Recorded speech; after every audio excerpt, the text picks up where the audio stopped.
If you happen to have stumbled across this video, this is a live stream, and thus will be unedited. If you find the content interesting or want to look into more tabletop streams and other RPG Academy videos, there's a playlist on my channel.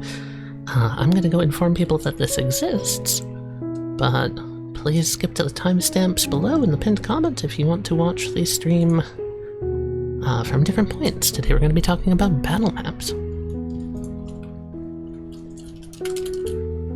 Let's see here. Also, you guys are rad. This goes out to all VOD viewers.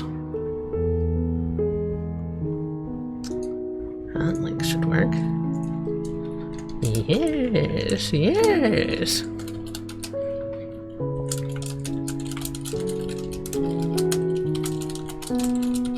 Wow, your sketch. Hola, friendo.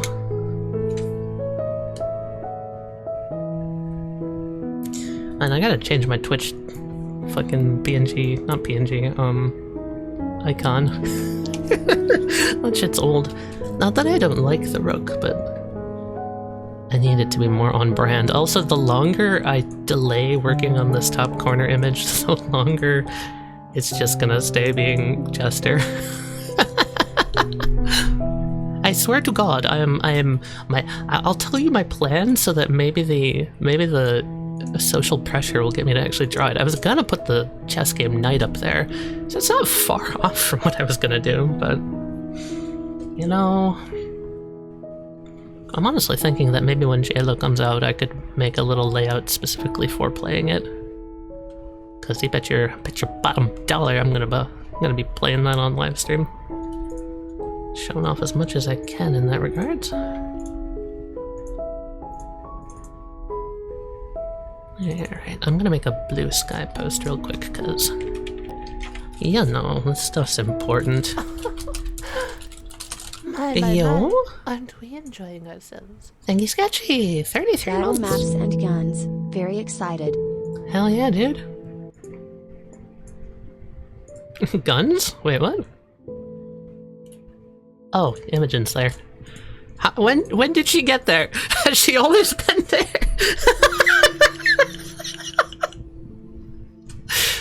She can stay. She can stay.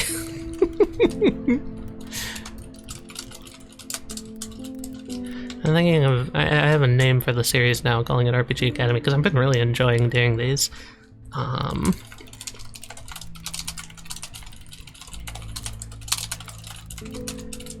There we go, that should probably do the job. Welcome. There's always room for more. Yo, a new person? What we got? Drill to the heavens. You gotta pierce the gosh dang heavens. She's been there from the start. You know what? That's okay. She can be there. Alright, so we had a poll on Bluesky, which, for those who are unaware, is where I do 100% of my social media presence, because Twitter is a fuck. Kill 'em all, 2025. God, do I talk about this before I start the stream prior? I've been... thinking of, I think is the wrong way to put it. Paranoid and arguably frustrated is the more accurate way to say about expanding my social media presence, not because I want to, but because I know that, unfortunately, the good places on the internet are also the small, tight-knit niche communities. I don't really know how to do that, though, and unfortunately one of the most effective venues for marketing a video game these days is TikTok, and oh god, don't even get me started on how much I despise that platform. But if I have to, I can be like Grandma in the corner. Alright, sonny, I'm posting on my TikToks. I prefer the Clementine flavor. Let me pop that all open there. Here you go. One TikTok for you, sonny. Thank you for the small niche community you've built. Well, built is a wild way to put it. It's more so that I kind of placed it down my little tent and you guys built around me. And you know what? I'm okay with that. Oh, hey, Duncan. I don't know. I'm Fucking hell. I don't think I could ban mods, but I'm so tempted to right now.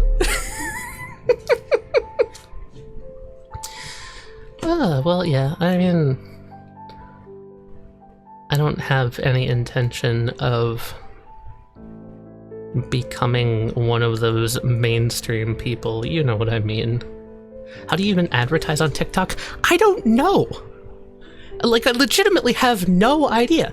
Why do you... Okay, see, the reason I don't understand how you advertise is because I don't even understand why you would ever want to go on TikTok. Like, I want to go scorched earth on YouTube Shorts, and that's apparently not even as bad. Apparently TikTok is worse.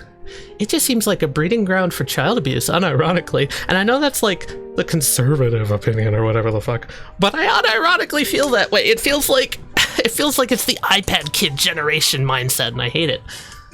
I don't know. Maybe someone who actually likes TikTok can explain it to me. YouTube Shorts are worse than TikTok? Well, see, I don't watch either, so I don't really have a very informed opinion. It just annoys me. It is the content mentality. That's why I don't like it. Even the word content itself is a piece of garbage and needs to be eradicated. Although they're poo versus pee, very, very, very eloquent, but true. Like, how was I gonna say? There are definitely channels where I would say the word content fits. I just am never going to be that, and I refuse to be that, and I really, really, really want to promote the idea that most people should refuse to support that.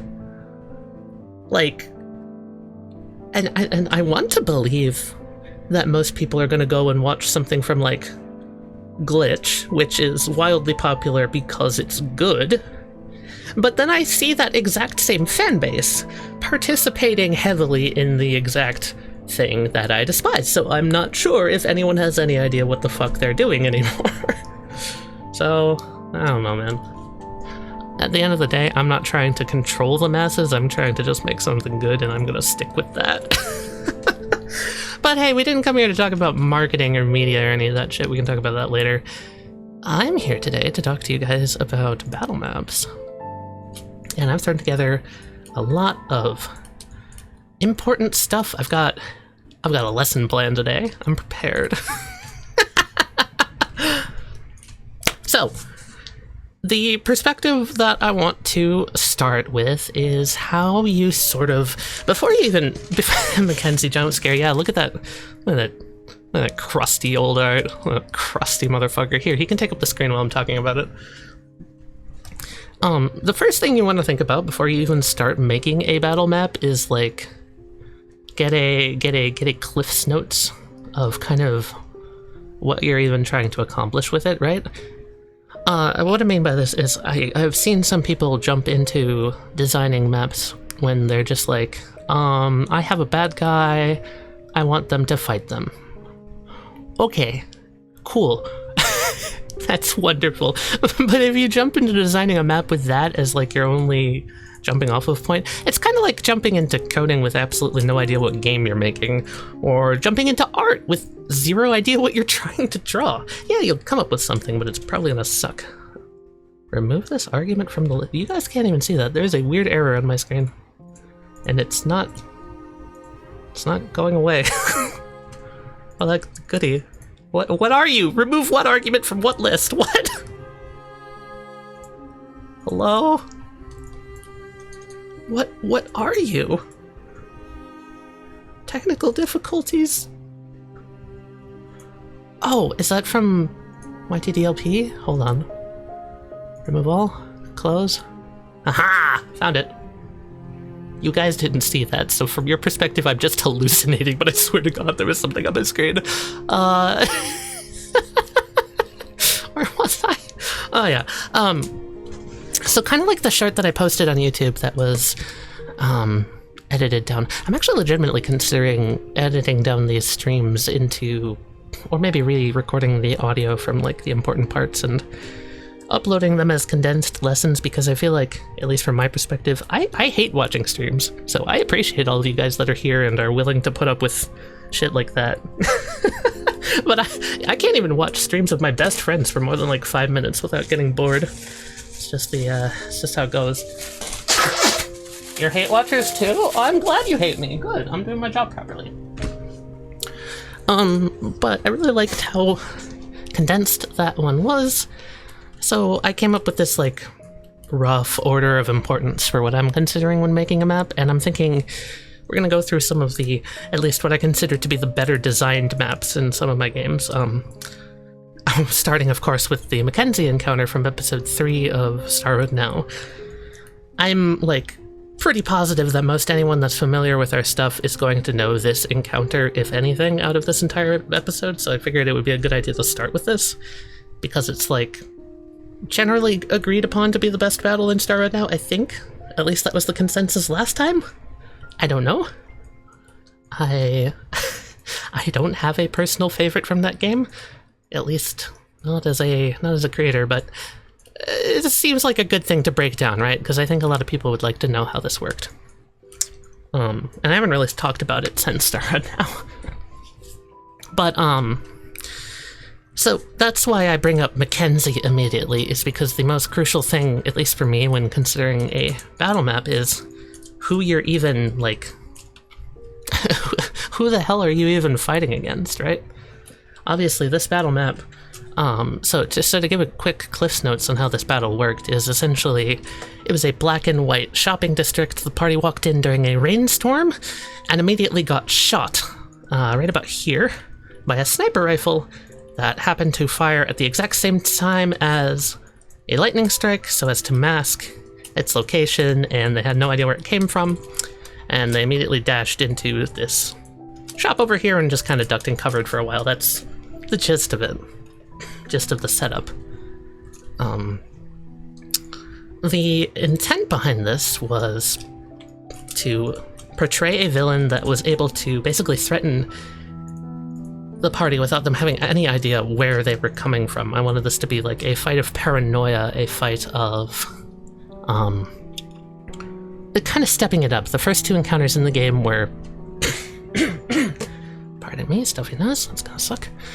The first 2 encounters in the game were the Night Stroller, who was a stupid thug with a strong ability, so he was taken care of easily, and the second encounter was a Redditor with a dream stand, who wasn't even the threat in the encounter. So this was really like, okay, alright, it's getting serious. So I wanted to step up the level of like danger.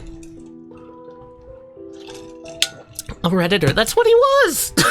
He was a fucking Redditor! He's got 28 alternate accounts! You did kill that guy for fun, and I cheered you on. But yeah, Mackenzie is strong. He is a vampire, he's a skilled sniper. However, we quickly identified, or at least I quickly identified, the one weakness. This is the weakness. This right here is the weakness. So he's a vampire in the JoJo's universe, and in the JoJo's universe, Haman users basically full counter vampires. They have the ability to fight with the sun, and if you put 1 and 1 together, yeah, that's a problem. Also, unlike the Night Stroller, this guy was smart. He's an assassin. He's lived for hundreds of years. He knows how to handle this type of person. So I wanted to make it like, okay, he's going to see that there's a Haman user. He's immediately going to target her first, obviously. Because if he can get her out of the way, he wins the fight. However, this isn't something that the party knows. So obviously, I don't want to just be like, yeah, I die, I shoot gun at you, you die, but I wanted to get it out of the way of like, maybe there's some reason why he's targeting Renegade, right? Because the party doesn't know he's a vampire at this point. Party doesn't know a lot, and lack of their information really did cover this also. So yeah, that's our antagonist. He's got those strengths, those weaknesses. He's not much of a close-range fighter. He's also got access to Eleanor Rigby, who is a stand that allows him to create cloud cover that essentially mutes the colors of the area and turns everybody into very like blurry, kind of like reflections in a puddle. And he can create a bunch of fake people and easily swap between them. Essentially, its ability lets him blend into a crowd and be anywhere. Not only that, both him and his stand can use the sniper rifle, so he can be shooting from 2 different angles, and you have to figure out where he's coming from. So yeah, that's the strengths, that's the weaknesses, and usually, like, I don't think I have to explain what strengths and weaknesses are, but I feel like just by laying those out, by talking through them, you can kind of see how the encounter developed. But that's only one of, like, what I would say are the 2, like, these 2 are crucial. The asterisk ones are ones that are like, this can be ignored.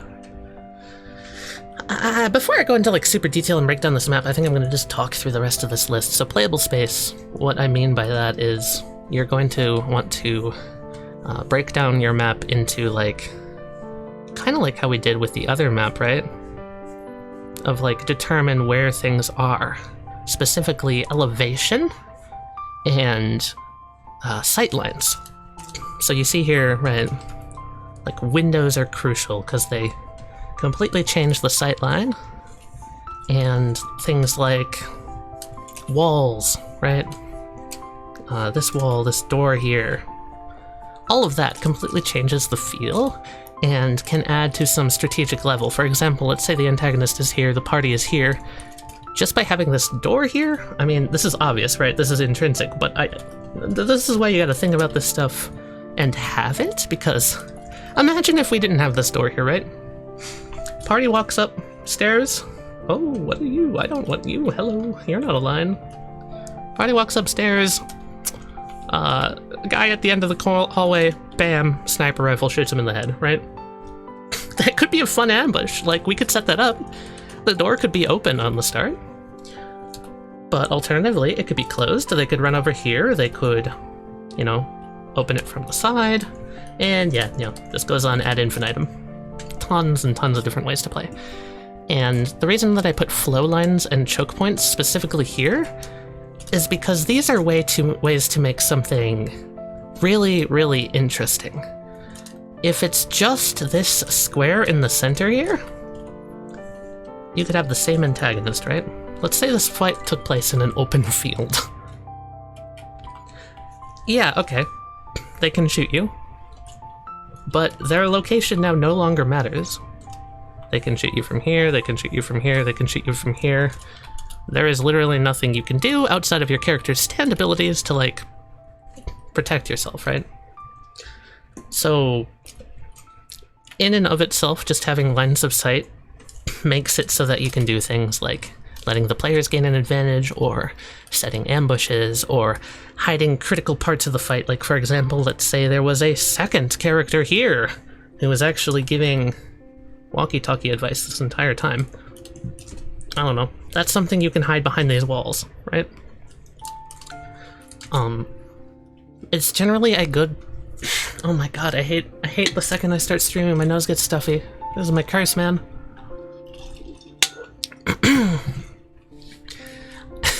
Anyone with a brain could immediately clock some real threats. Yeah, it's the one that punches hard, and that's the one that fucking kills you.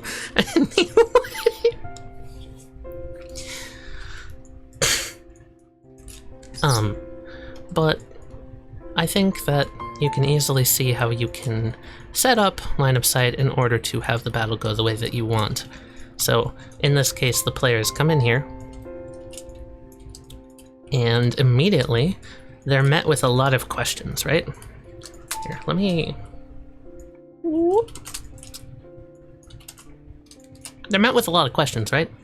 There's 4 obvious buildings and a 5th one straight across, and no clear direction to go. There isn't anything here that sticks out as like, I should go here first. And that immediately makes them start to ask questions of like, well, what's their plan of action? It might even make them feel a little bit cornered, because this is the whole idea of a choke point. If, for example, we remove these doors here, and we shoot the character here, suddenly, they're in a really bad spot. Because their only real option is to go out this way, and he's probably going to get another shot in on them on the way out. That's like a common thing in FPSs, is you don't want to give ridiculous sniper sight lines, and this is actually, I designed this map basically how you would in an FPS for a sniper. In order to nerf the strength of a sniper rifle's near infinite range, you want to give them sightlines that have weaknesses. Maybe it's that they can be easily flanked, maybe it's that the sightline doesn't see very far, maybe it's that they have to expose themselves to even use the sightline. Basically, there isn't a single location on this map that Mackenzie can go in which he's invincible, and that's by design. And the only places he can go to hide have no sightlines. Like, he could run inside this building here, but he can't shoot anything from here. He could run into this room, but again, the only thing he can really shoot is down this bridge, and that's only if he opens the door and alerts them to his presence. He can keep shooting from this window, right? But this probably will only work once. So that is another thing to consider, is kind of, it goes both ways. You want your antagonist to be able to play around the map, but not to be overpowered, and likewise for your players. You don't want to give them a position that's basically invincible to start at. Like, they immediately ran into this store, and that was a very good idea because there's a lot of cover here. There's also a giant open window, which they could not see at the start because of how sightlines work. You don't see this giant-ass open window, and that immediately bit them in the butt. The other thing I wanted to point out, and this is a completely optional thing, is the idea of having alternative goals and win cons. So in the Mackenzie fight, there isn't one of these. And that's why I put this little asterisk on here, is because you don't always have to do this. In this case, literally all it was a fight. You kill him, or you survive, or you lose. That's it. And the interest came from the map design. But let's go back to here, right? Let's say that this is the field battle again, right? Well, now there isn't really much that we can do with sightlines because it's a flat open field. However, let's say that thematically we really want it to be an open field, because a rainy open field with billowing grass aesthetically really fits the energy of Mackenzie. And I personally would agree. That is a great place for the idea of Mackenzie. And having a million different people popping out of the grass, just, it's freaky. Where did that come from? So what you could do here is potentially, you could change the win con to make it interesting. You can't defend yourself, but let's say you had to defend someone else who's being hunted by Mackenzie. Then it becomes an issue trying to find out where he is so that you yourselves can erect directional walls and, you know, get down, Mr. President, this other NPC. So you, the players, are actually making your sightlines, and now there's actually something interesting going on here. Without that, like, protect the NPC situation, this fight's boring as hell. But if your goal isn't to, like, kill him or survive, let's say, back to the whole invincibility thing, let's say there's something going on, let's say he's, like, supercharged, Super Saiyan, I don't fucking know. Something in your universe that makes him a threat that the party can't just run up and deck. In that case, you might want to drag in an alternate win con. Obvious example of an alt win con, and it's probably the most classic example, but it's a game of capture the flag, maybe.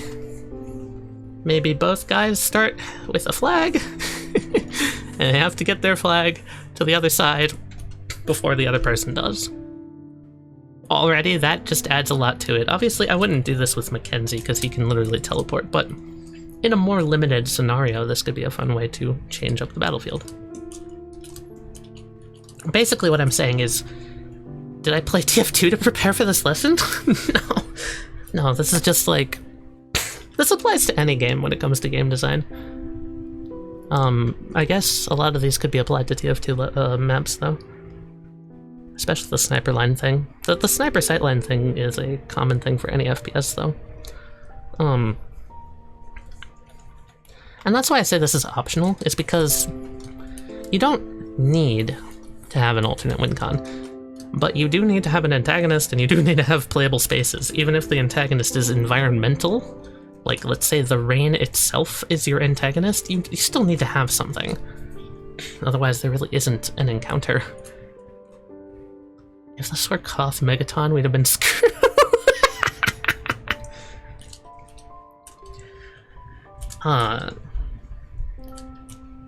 The other thing I have here is the 3-point rule. And I sort of talked about this earlier, but I think you can see this excellently here. This is another common game design thing. It's usually for open world, but you can apply it to battle maps too, is that from any given position on your map, in order for your map to be interesting, there should be 3 choices at all times. Right? So you got that, you got that, you got that. And the 3-point rule basically says you never want to back your players into a point at which they feel like they have no options. So everywhere that they go on the map, like for example this one, if they ran inside of here, I personally would have probably made this better, because the only real option is to leave. I would have probably put a door back here and a back alley if I was thinking about this a little better. So there's even ways to improve this map. It's an old-ass map. Players may end up creating their own goals. Yes, of course, but that doesn't mean you can't help them. As a map creator, this is another thing to remember, and I call back to one of my favorite things I've ever said to Jared. I just make your problems, I don't solve them. You're not supposed to plan a way for them to win. You never should. There is no reason for you as a tabletop player or designer to make sure that there is a clear way for them to win. That's their job. And a good battle map should be balanced in the way that if they don't figure out how to win, there is enough options available for them to try and do something. Because, for example, if I was like, okay, the way to beat Mackenzie is you come up here, you turn on this generator, it brightens up these lights and you can see him and you gotta shoot him from here. What happens when they just stay here the whole fight? Are you gonna force them out? Are you gonna move the generator over into that room? Are you gonna say, oh my bad, he kills you all? No, that's idiotic. Absolutely ridiculous. Maybe in a more clearly outlined thing where you tell them ahead of time, like, oh, this is the generator, and it very clearly would light up the area, and he has maybe a shadow ability. Okay, in that case you can do something this like linear, but other than that, I really do think it is in your best interest to avoid hard baking in any solutions to your encounters, because even subconsciously you'll end up just kind of railroading them in that direction, and that's really no fun for anyone involved. The 5th thing that I have on here is the concept of variance and visual clarity, with the first tip being verticality. You probably heard this if you're in the game design space before. It's kind of a buzzword, but it's legitimately a very important thing to consider. So I think I'm gonna keep going back to that fucking field. I think the field's a pretty good way to describe this, is right. If this was just a flat plane, would it not be more interesting to turn this in the center into some sort of a hill? You know, then it automatically creates sightlines. You have to walk around the hill. Maybe it's slower to go directly across and quicker to go around. They're just automatically, by changing the elevation, you make the areas more interesting. For example, there is a see-through grate here. Mackenzie could be walking across this grate, and they could see him from below. Or the players might have to, you know, sneak past while he's down here and he's like sniping in this direction without making a sound across this rickety metal, like, barrier. And I don't know, maybe he looks that way but he doesn't look up for some reason, because gamers don't look up. Yeah, there you go. It just adds a nice little bit of dynamism to it. And the reason that I put visual clarity here is because you want your players to be able to use these without you having to tell them they're there.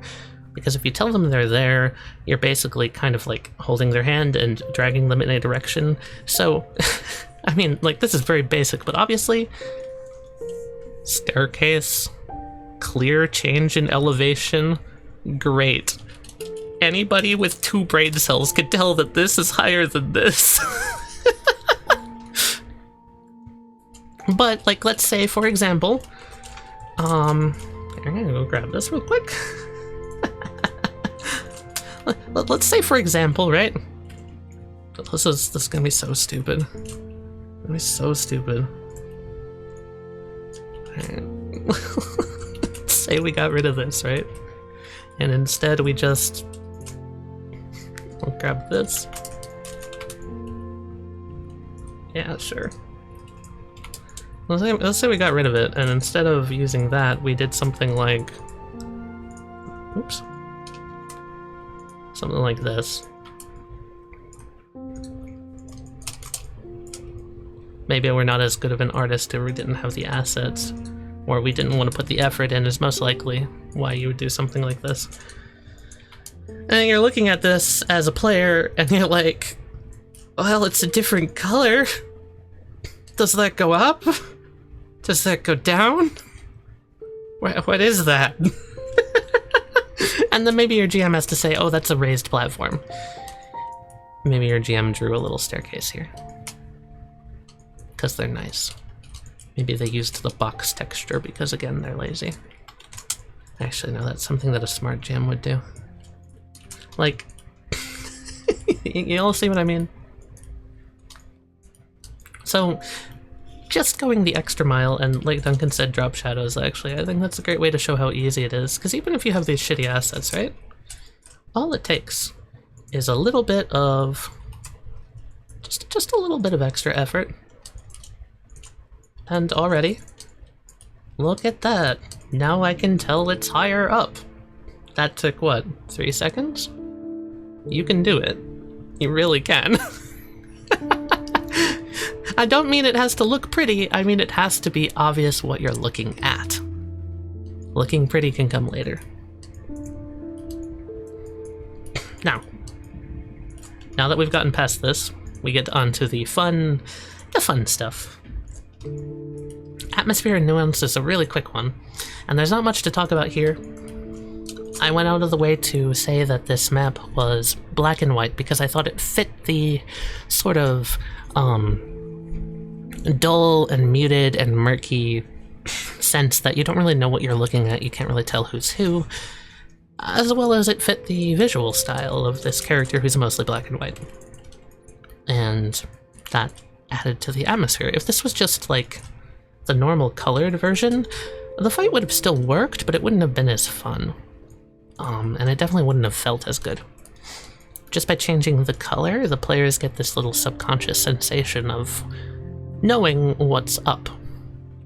They look at it and they go, ah, something is different. This is not normal. If the whole game was black and white, obviously this wouldn't mean anything. Maybe you wanted to be like, in that case, you would just go like, yes, fountain red, pillow red. I don't know, you add some color if your whole game's black and white. Anything to just kind of make them feel more what the elements are supposed to be saying about the encounter, about the antagonist, and about what strategies they should go through to, solve it. Again, you're not trying to give them an answer, you're just kind of trying to give them a feeling. And the last two things here are very optional.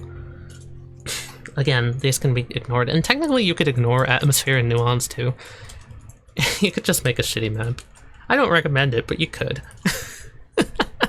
Hazards and state changes. We've already seen this with the shot on Renegade. It's a pretty obvious state change. It goes from curious investigation to, oh shit, we're getting shot at. And that's also technically a hazard because basically how I did it was, first time that they cross this line, I'm gonna shoot them. Very simple, very effective. And that starts the initiative. Let's say that they ignored Mackenzie and they went in here first. I would have also just been like, the second they get into this sight line, I shoot them. Or if for some reason they jumped up here, well, this is where he was hiding, so the fight would have actually completely changed. I don't know why they would do that, but they could have. And the last thing is the player strengths and weaknesses. Again, I kind of touched on this earlier with how Renegade was the only one that really threatened him, but you could go further than that. You could set up a map intentionally to try and help a player utilize their abilities. This one doesn't have any examples of that outside of maybe the light posts to allow Mercury to do a little bit of swinging around with his gravity ability. Or you could say that Crocodile Rock, because it's an urban setting, there's a lot of wires. Those are two things that you can kind of just like, you know, pop in. Oh my god, I'm so sorry. I'm so stuffed up. Talking is destroying my throat.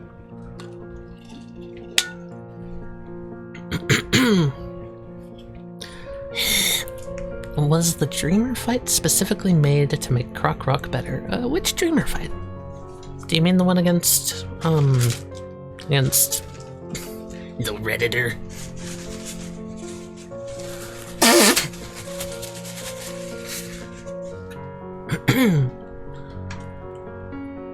Sandman. Jorgen Dream? That is another case of I wanted Duncan to be able to gather information. So I set up those terminals. It was specifically for not just Duncan, it was for these three characters here. I know Mercury was an antagonist at the start of that, but I also wanted him to be able to gather stuff. The flat terrain was actually so that Renegade had a better time fighting him, and the Vats of Blood were for Sebastian to have a little moment. I wanted him to have a story narrative reason to be like, oh shit, that's blood. Very simple stuff, but again, it doesn't need to be complicated. I'm just giving a broad overview so that you kind of see how broad these options are. And yeah, if I were to break this down entirely into its sections, I've already sort of done that, but you can see how it... You might be looking at it differently now. You might be like... You can see that it's really these 4 areas, and then a central area.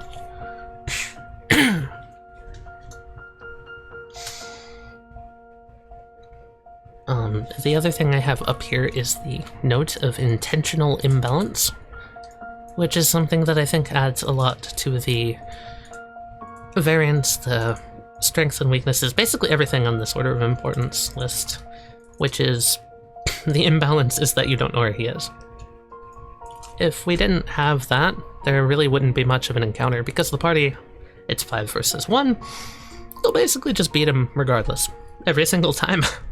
So you want to kind of throw something in there to tip the scales, so either they're more in the favor of one side at the start, or the other way around. This varies a lot if you're making an open world map, and the next thing I wanted to talk about is just that. So, to those who have watched Learn Mortality, I chose a map that is theoretically not super spoiler heavy, because this happens very, very quick in the series.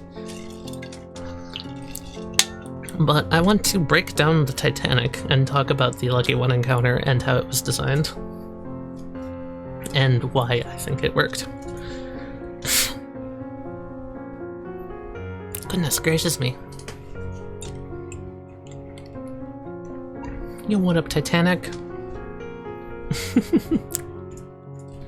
So now that I've gotten my rambling out of the way, I'm going to take this one a little slower and just kind of answer questions you guys had and talk about the map design.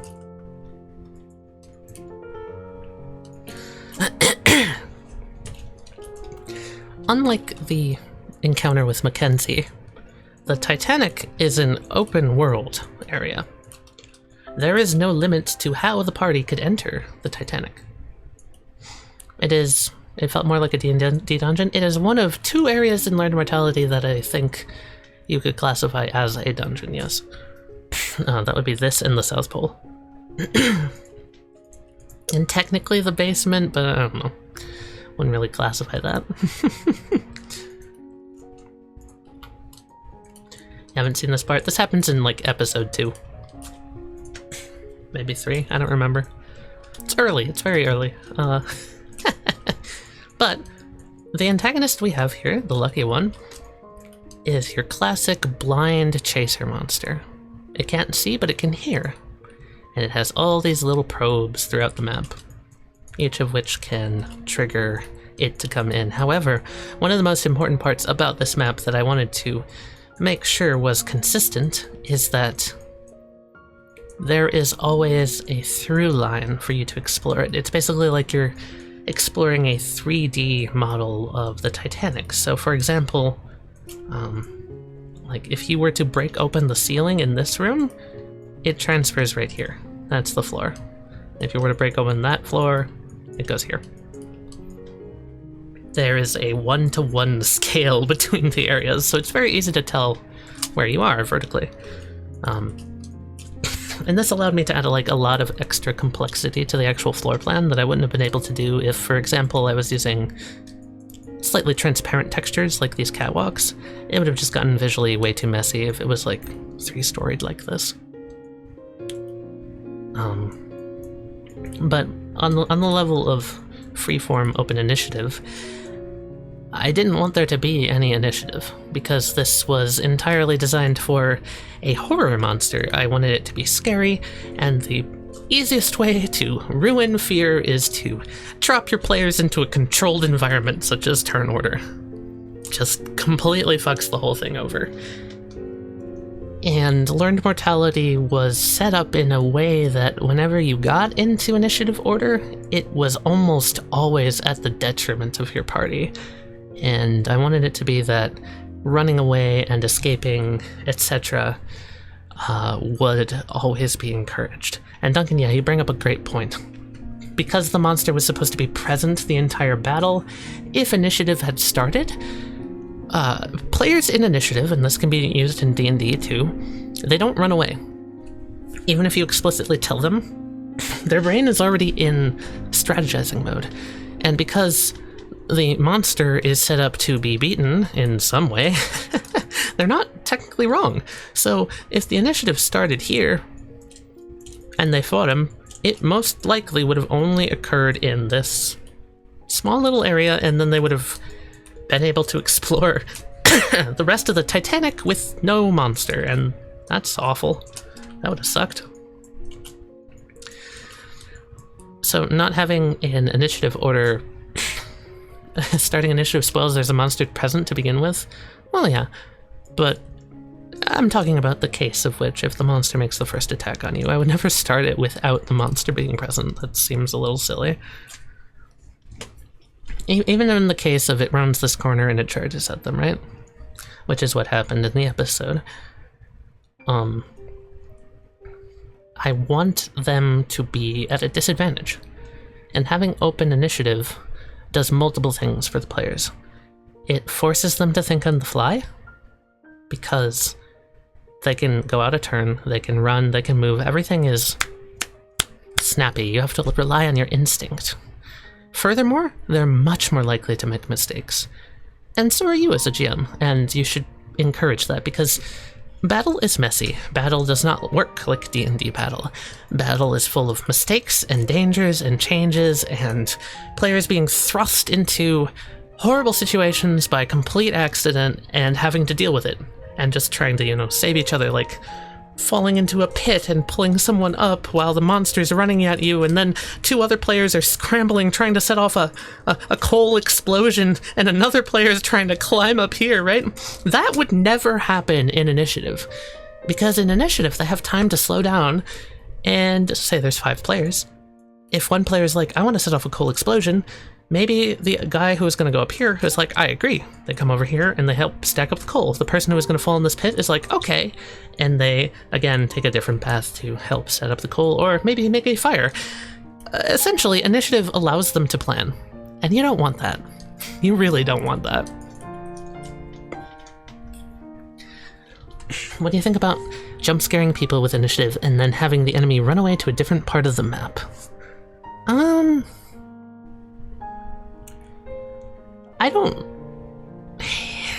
I don't like it. I really don't. Because again, it still has that same problem of they're gonna feel less like they're in danger. That's more of like, I would do that if they're hunting down the monster, right? Because then they want to get into initiative because it traps me, the monster, in a battle, and I would be trying to escape to like save myself,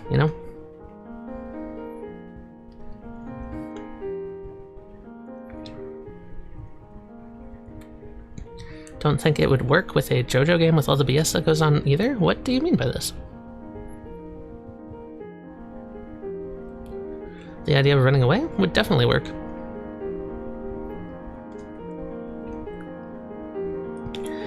It's another thing that you have to remember as a GM running an encounter.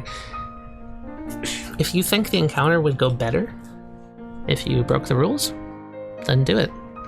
If, for example, your monster's not normally able to jump out of the initiative, but you think it fits, break the rules. Let them run away. Don't be precious with your rules. Don't be precious with the game mechanics. Ultimately speaking, you should prioritize making it fun over anything else. And I know that that's hard for some people to accept because they like their rules and they like their consistency. But trust me, you really don't need it. Anyone that knows how to tell a story will know how to act. And anyone who's a little power gamer and thinks they can run 1,000 feet while everyone else is trying to figure something out, you literally can grab their token and yoink them back and tell them no. Yes, obviously it's harder to keep that player in line, but I'm assuming you're not going to have that player to begin with because that type of person is no fun to play with. Yeah,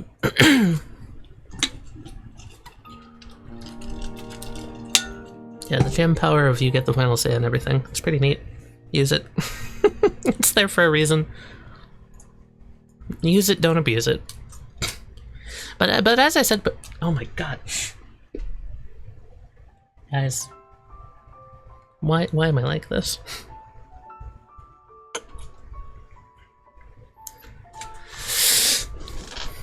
I want to be able to breathe. Thank you, buddy.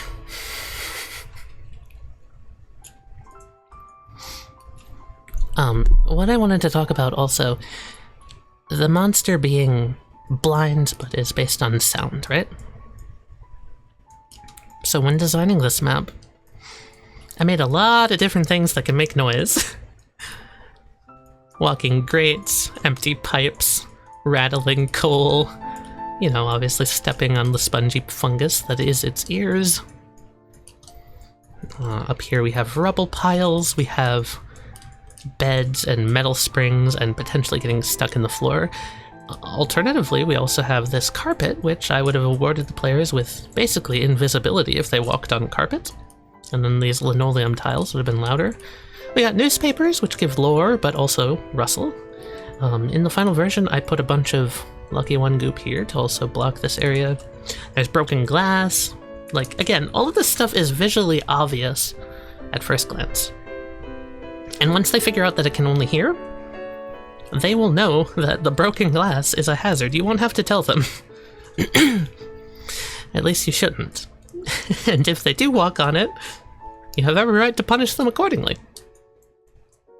Because that's on them. And really just kind of rewarding exploration, right? Because you don't want to just have a bunch of empty boxes. This entire thing is like, well, it was also based on the actual floor plan of the Titanic, so there was a little bit of a limit on what I could do, but I did improvise a lot. Like, this chunk on the actual Titanic is like maybe 100 times bigger with that amount of beds, but, you know, we work with what we've got. And then just kind of throwing little lore hints in there of like period specific, because they don't know what the ship is when they enter. So that's another part of like adding a different goal in WinCon. They come here looking for Murphy. They're not trying to beat the thing. So already they don't want to get into initiative with it because 1, it demonstrates it's stronger than them. 2, it's not their initial goal. And 3, they're really in the middle of bumfuck nowhere with no help. If that thing gets them in a corner, it kills them. So that supports the idea that you don't want them fighting it.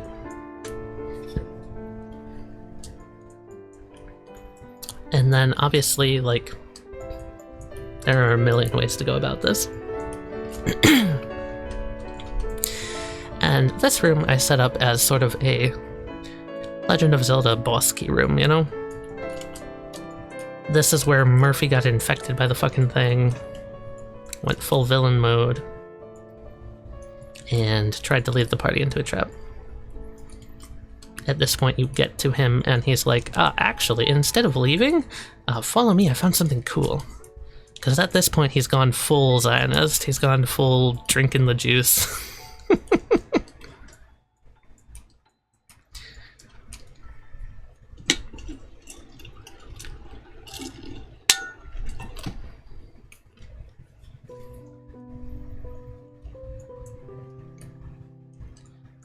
Another thing for the atmosphere that I did on this map that I think is really added to it is I wanted the sensation of someone walking at night on a ship on like the dark docks while also holding a lantern. So there are a bunch of windows here that light could shine through. There is this hole in the floor because Murphy was sitting up here, which light would shine down through. I played a lot with the lighting in this place to make the vibe work. Weird question, because I haven't been here the whole time. Have we discussed maps that may require modifications to movement range of players, or maps that are more suited for freeform combat? No initiative combats. Well, I'm talking about no initiative combat right here. We did talk about the Mackenzie map earlier. I think that just goes kind of into my point from earlier, where it's like, if a player really wants to do something and they're 5 feet away from doing it because movement rules, the movement rules are the ones that get the axe, not the player's idea. Like, do not be a stickler for rules if it takes away from the quality of the encounter. Don't take away a player's ability to act on a turn because already initiative is boring as hell when you're waiting for your turn. I am of the opinion don't use initiative at all if you can help it, but that's a little bit radical. I know a lot of people really like it, and I think you can definitely do it better if you are running it in a way that, like, supports everyone getting to do what they want to do. Another fun way to alleviate that problem is the idea of popcorn initiative. Something I really enjoy is that method, which is essentially, you talk to your team and you're like, okay, I want to go next, popcorn over to me, and you get to choose the order rather than rolling for it. So that way, like, everyone's strategy works out, essentially, because initiative order doesn't make any fucking sense narratively. There is no reason why they have to go in that order. And there's also the issue of, like, let's say, okay, this is my big issue with narrative, with initiative and, what's the word? Initiative, order, and logic. I'm gonna grab some tokens real quick from LM, just so I can demonstrate what I'm talking about.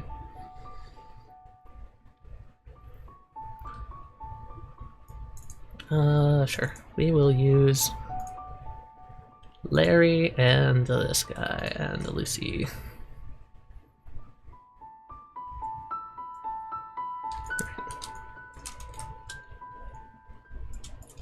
So let's imagine that this giant penguin guy is a chaser monster of some sort. And we have our 2 player characters here, and they start here and they roll initiative. Great. Logic dictates that they want to start running away. So they would run like this, right? But let's say we roll initiative, and it actually looks something like this. Why would that ever fucking happen? It wouldn't. It's stupid, it's awful, it makes this player back here feel like shit because they got hit when they probably shouldn't have been hit, and it makes this player feel like shit because they run away when they didn't intend to run away, they were intending to run with. This is what I mean by break the rules for the logic. If this player is running away and this one wants to go with them, let them fucking go with them. I don't care if it's not their turn.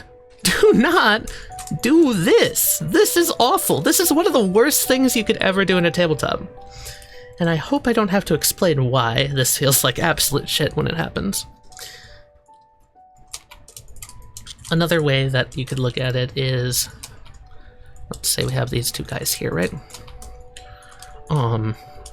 This guy, Lucy, has the ability of forces. Okay, so he's like, all right, Larry, I'm going to stop it with numb. You run up and blow it up with a shotgun. But then Larry's turn is first. So Larry runs up, shoots it. It retaliates, it grabs Larry, it chucks him off the side, and then Lucy runs up with numb to try and stop him. Why would that ever happen? Initiative is fucking stupid. Let the players decide their order if it comes to it. That is the scenario of holding your turn. Correct. And holding your turn is not a base JoJo's Bizarre Adventure mechanic, which is why I say this. Some people don't let you do that, and I think those people are objectively wrong, and I'm telling you here that they are objectively wrong. And there is only one scenario in which I think that they're objectively correct. Yes, it isn't part of it. Yes, I had to homebrew that. It's insane. No, the way it works in JoJo is stupid. JoJo also lets you do split initiative between your stand and your player character, which is even stupider, but I'm not gonna get into that, because that just allows min-maxing and I hate it. It comes to the same thing of like, let's say Larry is Lucy's stand, right? Why would Larry be able to act while Lucy can't? Why can't they teamwork? That's why split initiative is fucking dumb. If it's around D&D, that's actually what I was trying to get to. It works really well if you're in a combat setting where the narrative doesn't matter. Where you're counting squares and you're having fun and you're playing war games and your goal is to strategize. In those scenarios, having something like this is okay, because the players know that's how it's going to work, so they won't do that. And also their goal in that case is not to play what their characters would do and run away. Their goal is to beat the enemy. It's almost always going to be beat the enemy. So theoretically in that case, they wouldn't run away. Lucy would probably stay here and maybe, I don't know, boost Larry up or something with this turn, right? It completely changes how you play, how you're looking at it. And I think also if you're running a game where you're narrative focused, you should really drill it into players, especially if you have a Larry on your team. I love Mikey, but Mikey's much more of a wargame player than a lot of us are. So sometimes I'd be like, but he's also incredibly good at doing in character, so please don't take this as a dig at Mikey. Mikey's one of the best role players I've ever met.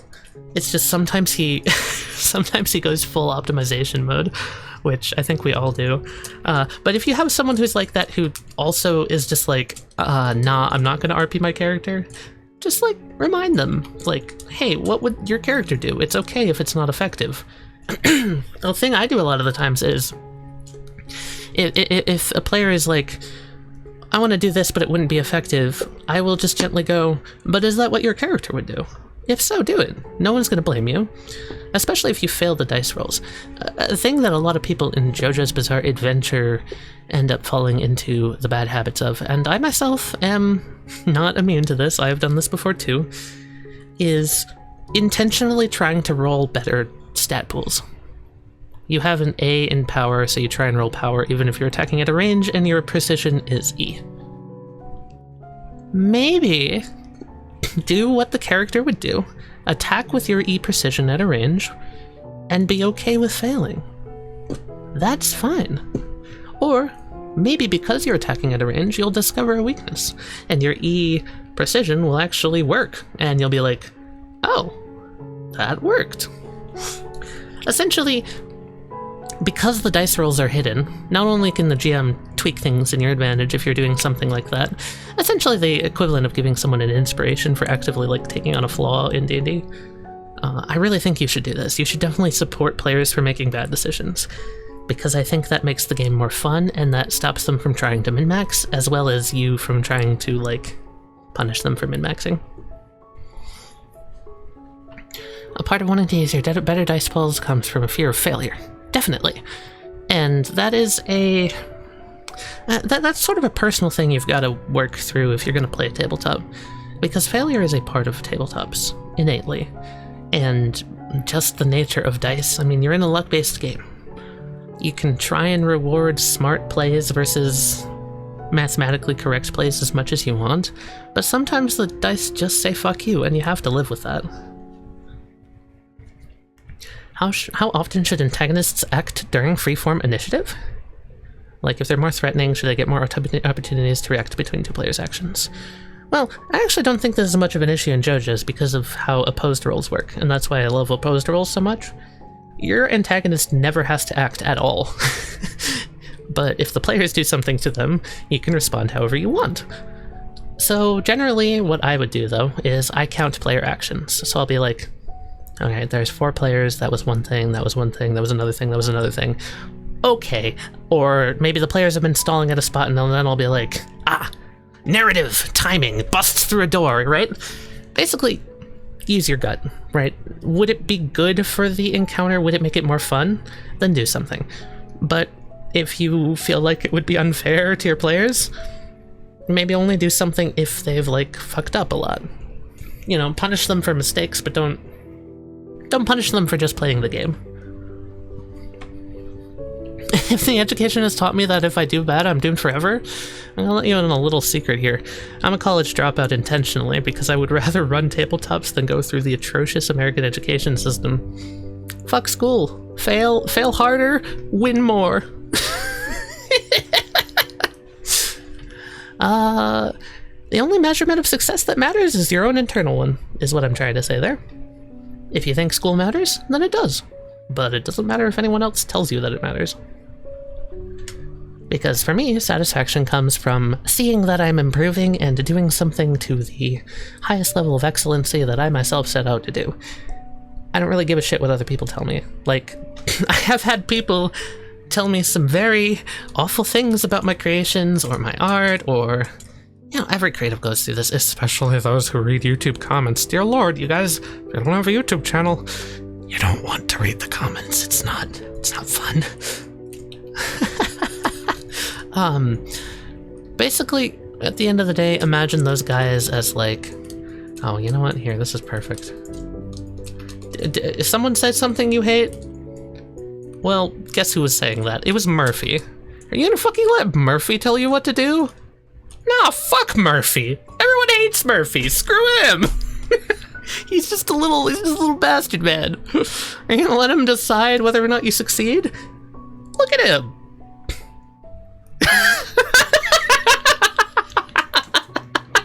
But I like Murphy. Oh, fuck. What's a character that you guys hate then? Shit. I also like Murphy. I just like making him my punching bag because it's funny.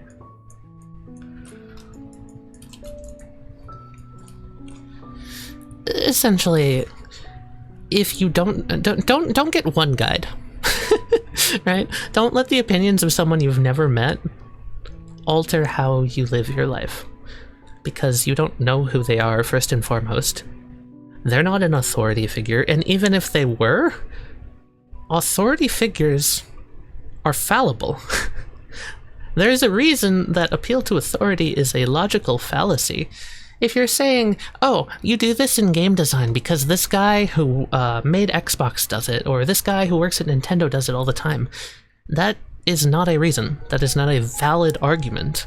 That is what we call a logical fallacy, which is a pitfall that you can fall into in arguments and convince yourself that something is right when it actually has no basis. Now, do I think that an authority figure doesn't have any valid reasoning? Of course not. They have experience. But that's an appeal to their experience, and that appeal to their experience then leads to seeing positive results, successes, failures, etc. So at that point, you're not appealing to the fact that they are an authority figure, you're appealing to, like, their successes in their stories and all of that, which is a much better reason to change your opinion. Food for thought. Right? Like, you're watching this video. None of you should do any of this stuff because I am Tally Sequence Bake. If you're thinking, do this stuff because I told you to, nah, don't. But if you're thinking, oh, I like the reasoning behind this, this is what I want to achieve, I want the monster to be scary, and she has good reasoning behind this, and I think it would work, then change your opinion. There's nothing wrong with changing your opinion. It's a thing I do all the time. Like, if I'm presented with something that I agree with more, I'll just change my opinion. An educational authority figure? Oh, jeez, man. Nah, I'm not there yet. Have we discussed when you feel that non-freeform initiative is necessary in JoJo? 95% of the time. Unironically. There are cases to be made for initiative, and those cases are battles that the party chooses. For example, the final boss, spoiler-free, of Learn Mortality is a battle that the party chose, and it would not work without initiative. However, if the antagonist is ever at an advantage, you would want to do non-initiative because that keeps that advantage. As soon as you start initiative, your antagonist falls apart. Usually important for time manipulation fights. I disagree. Here's why. And my reasoning behind this is not that you should do a real life timer, because those are awful and everyone hates them. But the same logic for progressing a game clock applies to how many actions your antagonist takes. It's the same thing. So let's say you literally have a giant comic book bomb in the middle of the map and it goes up by a certain amount of seconds. The players are going to ask what the time is on the bomb. You don't have to tell them. If they know there's a bomb there, they're going to check it. Your job as the GM is to just make it go up an adequate amount of time based on what has passed. It also lets you vary things, for example. Like, say someone, let's say this penguin's a bomb. Let's say Larry sees it, runs over here, tells Lucy. Okay, that takes a few seconds. Lucy runs up here, starts tinkering with this and makes a machine. That, you might argue, takes like 20 seconds. So while he's doing that, maybe you're like, okay, Lucy, wait a moment. Larry is going to do something, and then he gets to do another thing, right? It lets you vary how long the turns take. So maybe once he's done with this, oh, the timer's really a lot lower than if he had just taken one action. That sort of thing. But then, as far as gameplay goes, the players at your table do not experience much more time. It lets them decide to take actions that would take 3 or 4 turns without you punishing them for waiting 3 to 4 turns through initiative order, which... Don't do that. I shouldn't have to tell you, don't do that. It's especially useful because initiative usually primes a brain to think this stuff isn't happening simultaneously. Precisely. I go back to the penguin running away together arm in arm scenario. It makes it feel like there's an order even when there's not. And that is how you kill a time-based encounter, because then the players are going to be like, oh, well, I can't do something because this guy's doing something. But if you have open initiative, they can run away together. And both players, again, in a program like Roll20, can move their own tokens, so they both feel like they have control. It's not like you as the GM are moving them. All you would do in that case is either move the penguin after them, or be like, okay, that's far enough, because something's happening behind you. The penguin activates his fucking, I don't know, giant-ass laser beam, and he kills you. Right? 5e says every action in the round happens simultaneously. No, it doesn't. You're correct. It doesn't. Even if that's what's supposed to happen, because of how damage numbers work, it fucking doesn't.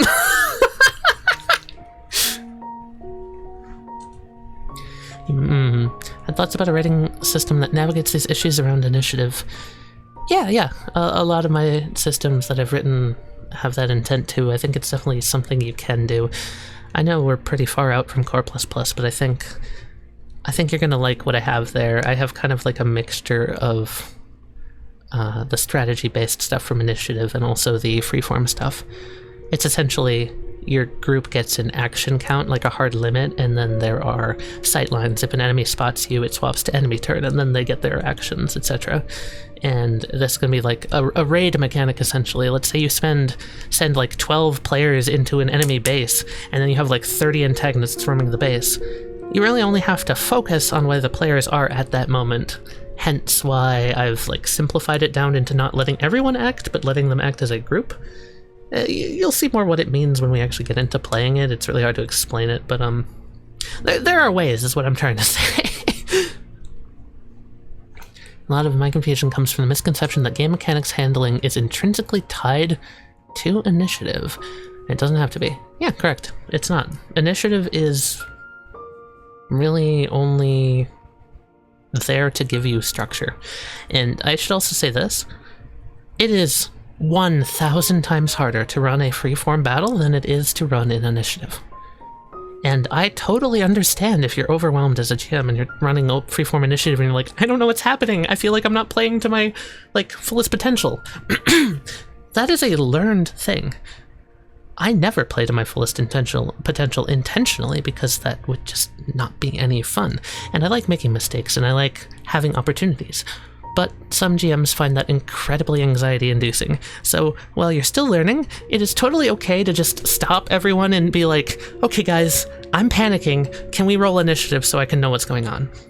Even I do that a lot. Like, sometimes I'm overwhelmed, especially in D&D. Fuck D&D, dude. I know I've done that a few times in low concept, Duncan. I'm sure. I've done that in low concept, right? I think. I don't know.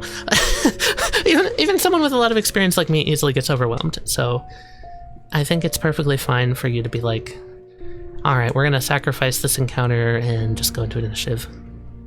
You can also drop initiative at any point too, remember. So once you've had a moment to think, or you could literally just be like, hey guys, I don't know what I'm doing, but the antagonist is going to do something, and then give like a pause, right? It's very important to ask for a pause in freeform initiative when you're trying to figure something out, right? Say you're not super familiar with what this penguin can do. You can be like, okay guys, the penguin's running up and doing something, give me a second to figure out what it is. And then, you know, freeform stops for a second while the penguin acts. It's still freeform, it's just, you know, let yourself take a breather, slow down, go at your own pace. And that goes to players too. If someone's like, okay, this character's gonna do something here, give me a second to figure out what, then pause and let them figure it out, because you don't want to just push past their idea, you know? The potential of dropping initiative, that would be very fun.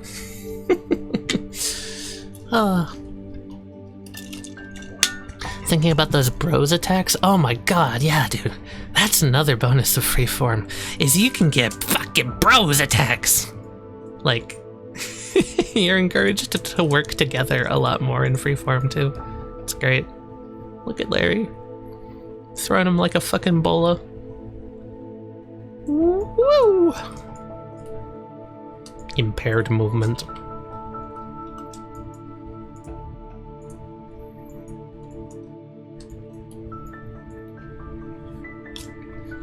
The bros attack idea? Yeah, makes sense.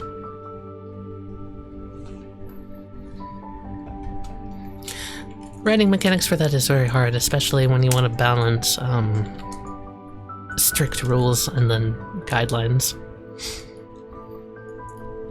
So yeah, I understand.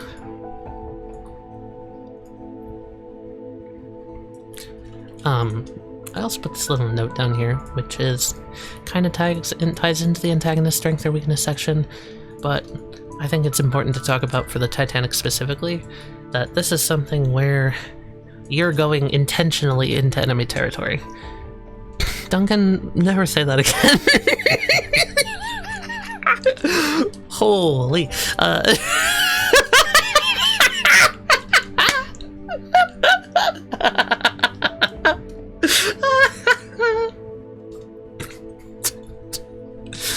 Oh my god.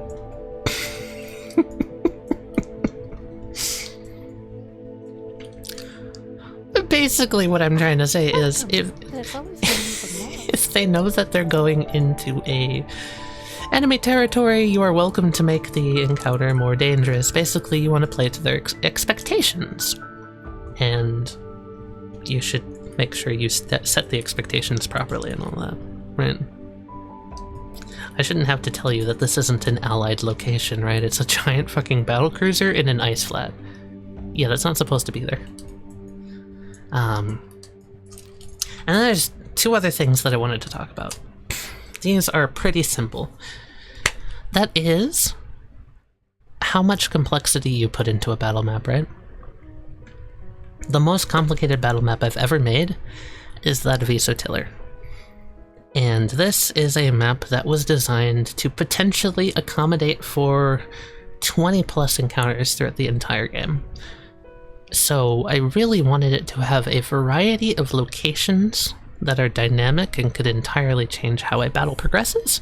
I also wanted it to easily adapt to any monster that came into it. So we have these low ground little guys here that run in and rush you. We have high air support, we've got invisible portals, right? And a whole slew of other frostbitten that can, you know, attack Isotiller from many, many different directions. And I basically set it up in a way that there are, you know, you've got some obvious change in elevation here, you've got some obvious sight lines with all the walls, the windows. I mean, this was the point I built the map off of. This was the most important room to me. This is the thing that I really needed to have. Southern Cliff Assault, my beloved. Hey, man. Did I ever show... I don't know if I ever showed that. The cliff was also designed specifically for an encounter. You can kind of see that I Frankensteined a bunch of encounters together, right? Like this map was this area was designed entirely for $5 steak. This area was designed entirely for Millie. This area was designed for the first encounter, also steak. This was designed for the good doctor. And this area over here was just designed for like downtime. Oh, and then up here, this was designed for like there was a frostbitten that was gonna like break the windows and get cold air in that I never made. But it was designed for that frostbitten back when like the food storage was really important. I wanted the party to be like, okay, this is where your food is grown, you have to protect this at all costs. That ended up not being super important in the long scheme of things, so I scrapped that encounter, but this was also built from the ground up for that. This area was built to be like scary. And you might be like, what? What do you mean? The sightlines are fucking terrifying. So if you go out here at night, and you're just rounding this corner, and suddenly you see a frostbitten, like, I don't know, staring at you from down here, right?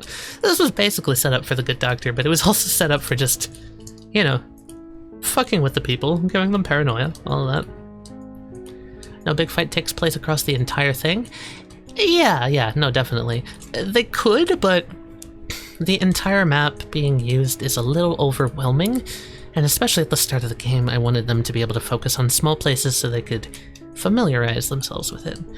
Obviously, it might be strategically advantageous for a frostbitten force here and a frostbitten force here to attack at the same time, but that's not fun to GM, nor is it fun to play. So I kind of avoided doing that just because I didn't want to.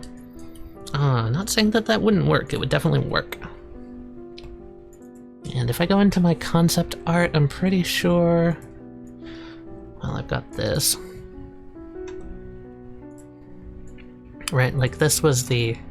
When we're talking about atmosphere and theming, right? This was the atmosphere, this was the goal. This is the real thing that I really wanted no matter what.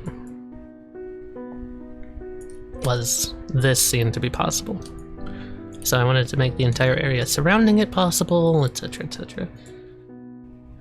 Let me go over into 2525, because I want to talk about the cliff just real quick.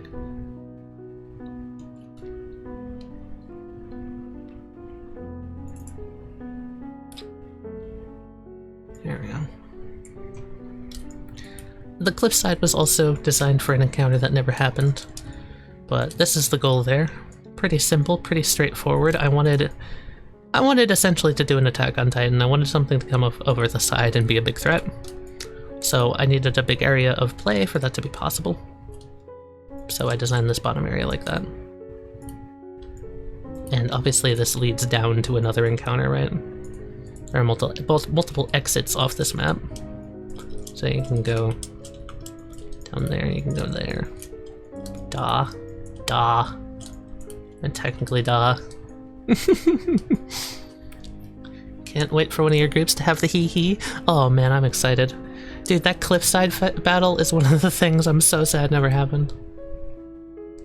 That pathway is the scariest damn place to get caught out on this map. Oh yeah, man. Oh yeah.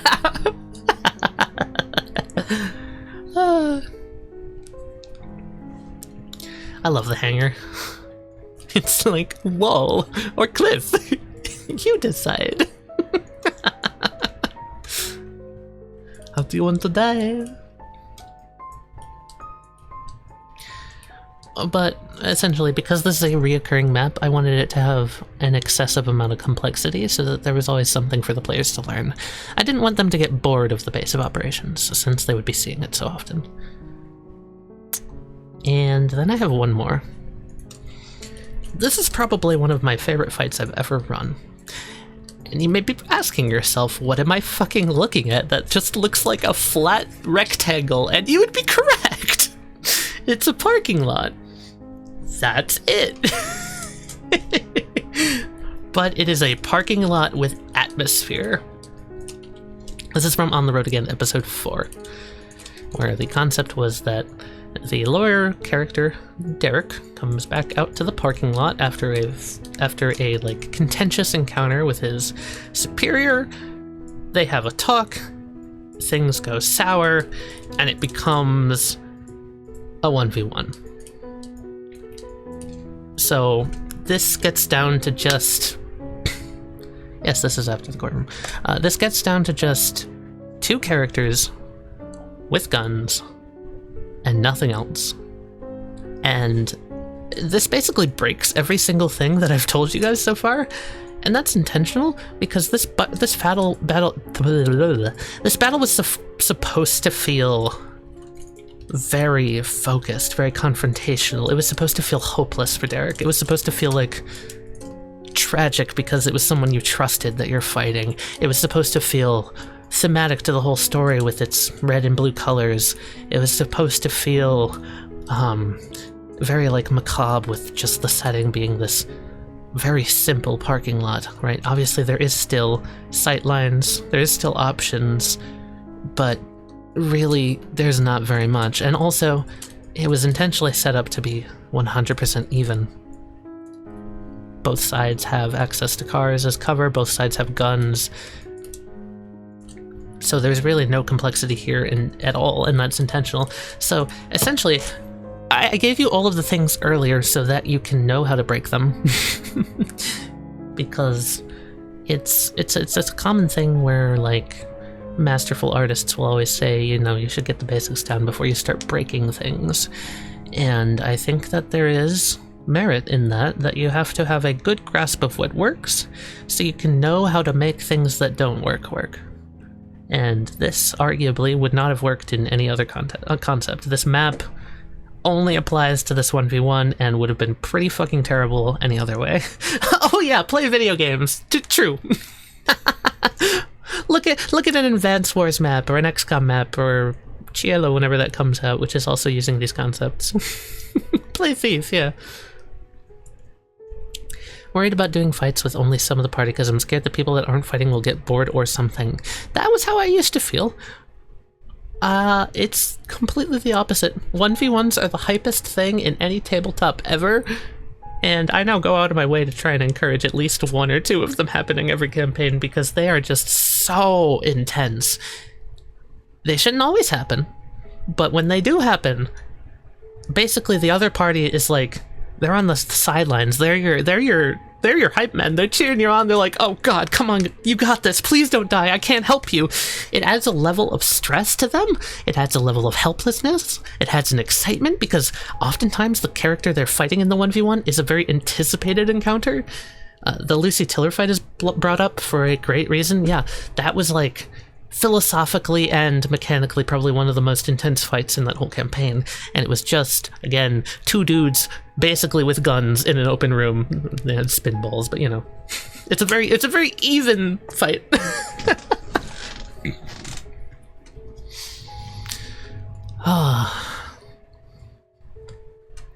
It also makes it a lot easier to improv because you have a lot less going on as a GM. That's another reason I love 1v1s, is I can do things like, I don't remember all the lines Dawn said in this fight, but I know there was a lot of really hard hitters.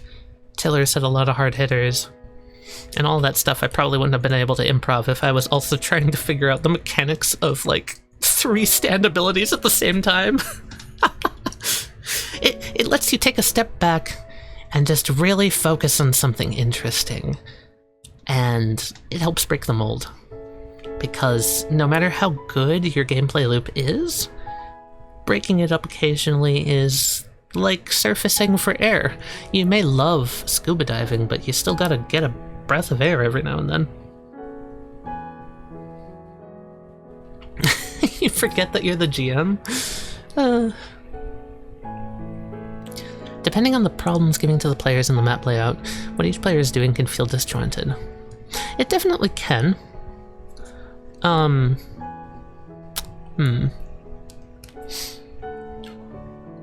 I'm not really sure how much in the map design can be done there. That seems more like an issue of unclear goals or maybe conflicting character motivations.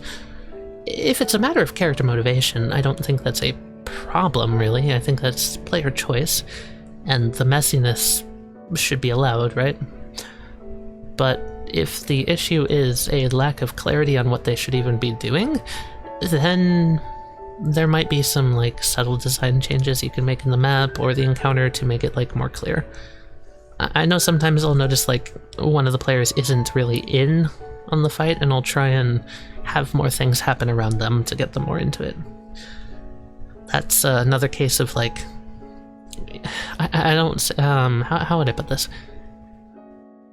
You're kind of like, okay, imagine you're playing The Sims and all of your players have have an emotion bar above them, right? Your job as the GM is to try and keep all of those in the green. And if someone dips down into the orange or the red, you gotta go over to them and be like, alright, here's this, and you gotta try and get it back up into the green.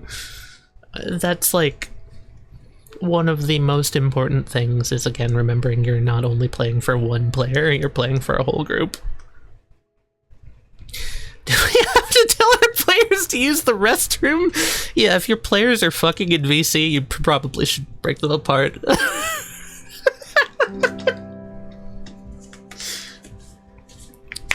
A little Tamagotchi. Yeah, you gotta give them their hits of dopamine. Small beings that go bing shmurpawee. Yeah, no, it's very accurate to what you are, to be blue. I like removing the ladder. It's fun watching you squirm. This is not indicative of a mental disorder. This is called being a GM, I swear.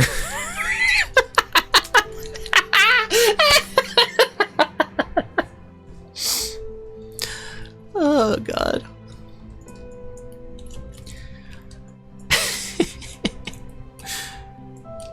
The other thing I thought that would be kind of fun is we could build a battle map, or at least sort of start one based around an antagonist.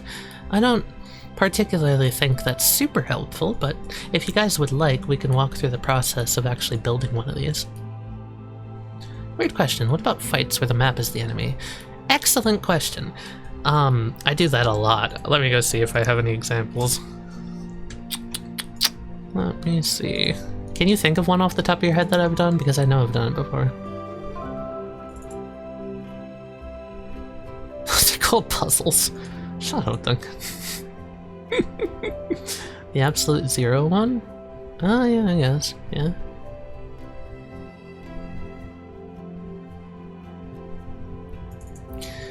In those cases, that goes back to like the earlier point I think I had here. Actually, I think this counts. I think this counts. Poppers? Oh, yeah. This counts as like the terrain itself can trigger the monster, right? In those cases, you just kind of want to sparsely place the lady with masks. Oh, the Morpha fight! Oh, you mean literally! Hold on.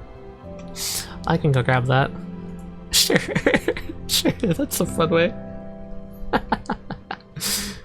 I might bring up some interesting questions.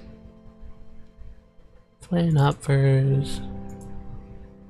Yeah.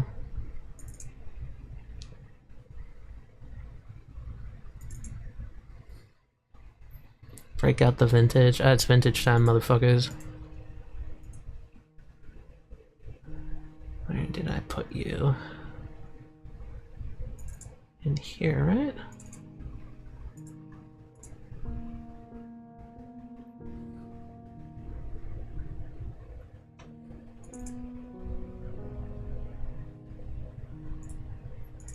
Am I wrong?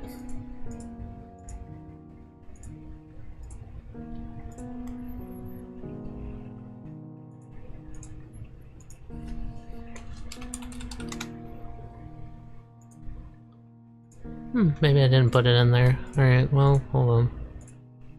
Holy blue sky posts. I can go find it on Roll20. Give me a second. This will be worth it, Chad. I swear there's something important here. Well, I'll answer questions while I'm finding it. Want to fight the floor because it wants to kill me. Exactly. Duncan, don't panic. Everyone is looking at you, but don't panic. Don't panic. Favorite color's periwinkle. Next, keep going. Be better. Get better, scrub. Make small talk better. I could have sworn I saved that map somewhere. Oh yeah.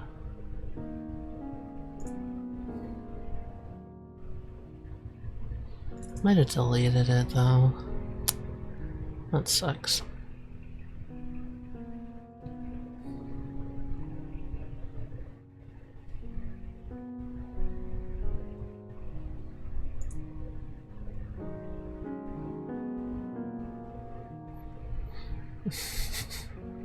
Y'all, how would you do an evolving map? Like things are changing and shifting. Actually, I think I can offer a better example of that than I can of Morpha, and we can pretend that the map is made of Morpha. Actually, I think I can just go grab the Morpha asset, can I? Hold on. Hold on, I might still have it. God, my Planhoppers folder is horribly organized. Guys, this was from ages ago, I'm sorry, it sucks ass. What did I even call her? Is this it? Yeah, that's it, I think. Nope. Nope, that's not it. Oh, this is horrible.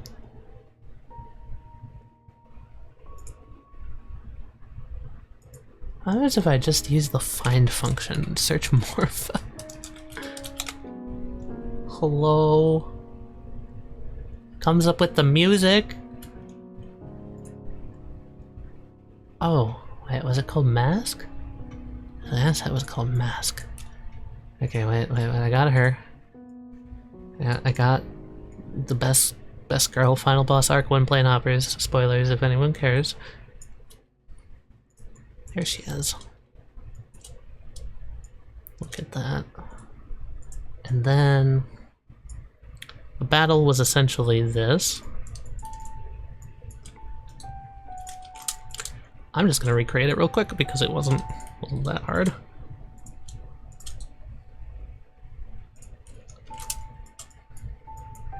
She looks like a pink flamingo. Sure, her personality is that of a pink flamingo. It's worms? Yeah, it's worms.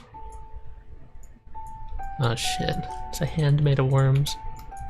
So she was a giant collection of black tarry goop that made a huge hand in the sky with a ton of masks on it. And I'm pretty sure that the mask, I can find it real quick. So how I did this fight was by making all of the tokens for the map itself into movable objects so that I could basically delete it and move it at will. And no, I did not call it mask. Okay. What did I call it then?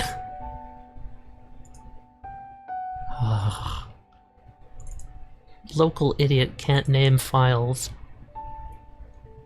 Send help.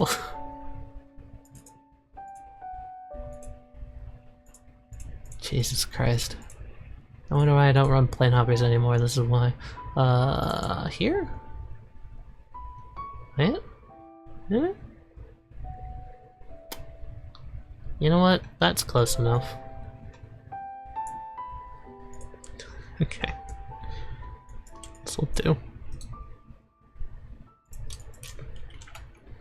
So imagine, if you will,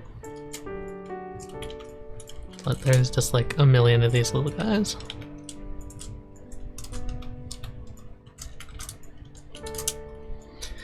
And each of them are a video gamey hit point. And then on top of that there is one really big one in the middle, like that.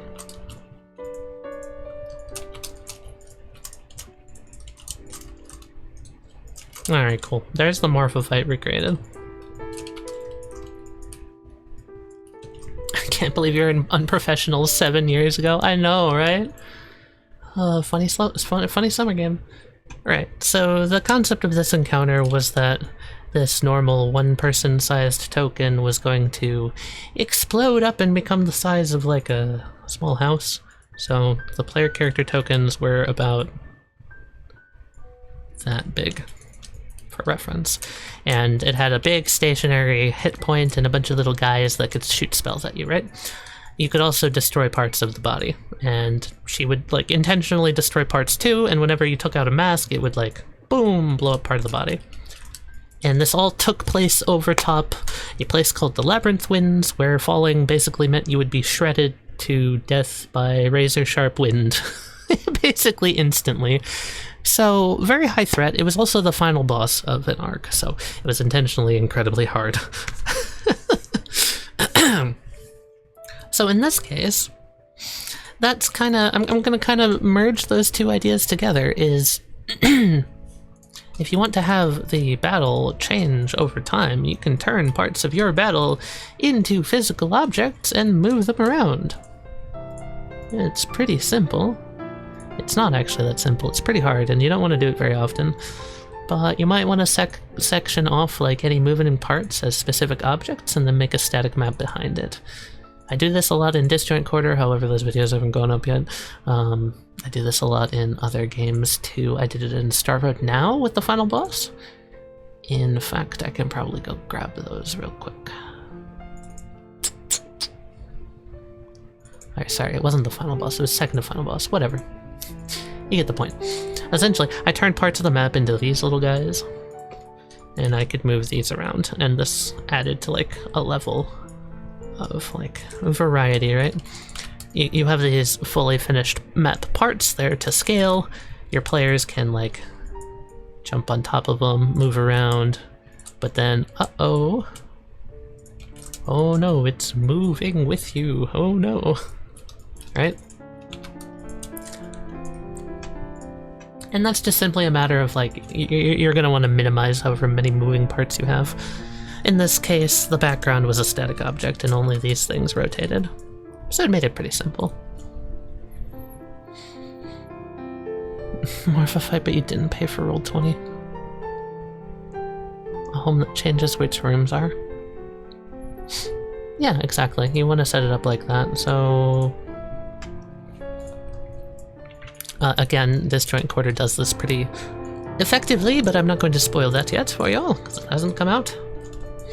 But the concept is essentially, let's say this room could shift and end up over here. It's basically just, you want to make sure that the connection points are consistent. So if you rotate it and move it over here, this connection point is the same as this. And you want it to be consistent so that it can fit on either side. Bam, simple. Disjoint tomorrow? Dude, a fucking one of my players doesn't exist. I can't. I can't. I would love to, but I can't.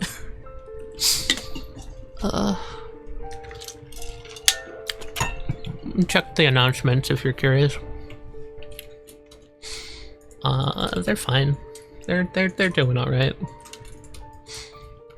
I don't know. All right's probably the best way to, not the best way to put it, but they're doing. One day, yes, indeed.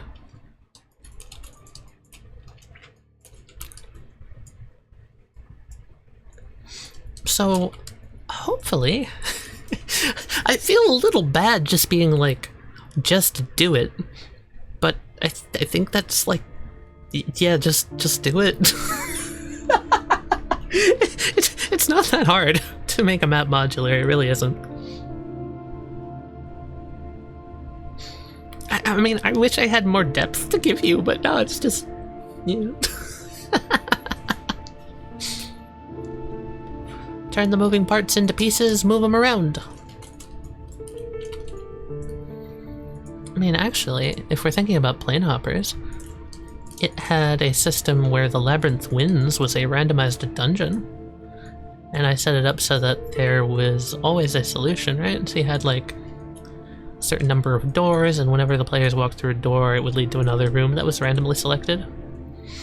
And then there was like a goal point, and I didn't know where that goal point was going to be, and they had to find it, you know? This sort of design is very fun and very easy to set up. I recommend trying it if you've never made a dungeon like this. It's so much fun. Might be a little bit hectic at first if you're new to jamming. I was when I ran Labyrinth Winds, but it still was one of my favorite dungeons I think I've ever run. Even still to this day. And it was so fun that the core concept behind it, I ported directly into the disjoint quarter. So the disjoint quarter as a concept is basically a big version of the Labyrinth Winds. So if you know what the Labyrinth Winds was like, you're gonna like disjoint quarter. It's really freaking cool. I just want to get to it, damn it. You guys want a spoiler? I'm feeling spoilery. You guys want to see a map?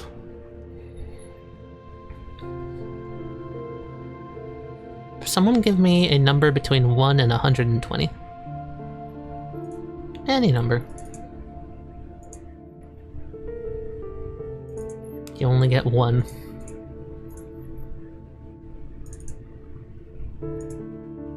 Alright. Duncan, decide which of those numbers someone chooses. Which one of them are we doing?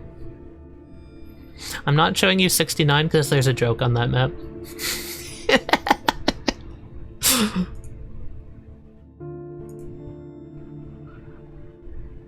Don't worry, it'll be worth it once we get there. It's my favorite joke. I think 3 is a fun one. Let's see, what's 96? Oh, 96 is really cool. Yeah, I'm gonna go with 96. Alright, here it comes. Can I get off your butt? Nah. It's fine. You're good. You're too slow. This should just work, right?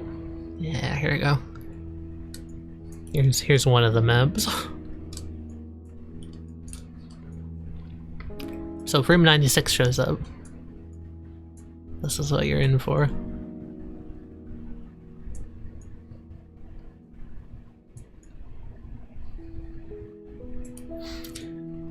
There are a lot of doors that lead to random locations. This is the side of a building that is all,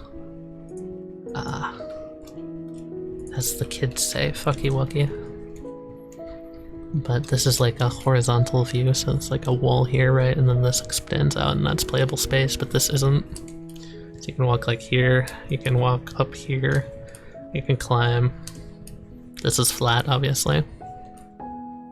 I like seeing my assets used in a map. They're fucking good assets, dude! They look super cool.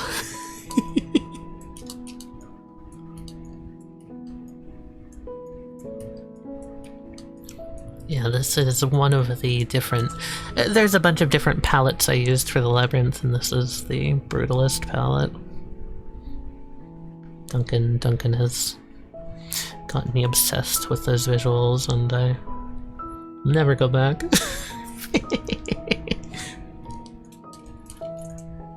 Alright, that's your little teaser that you guys get just for watching this stream. There's 119 more of these anyway.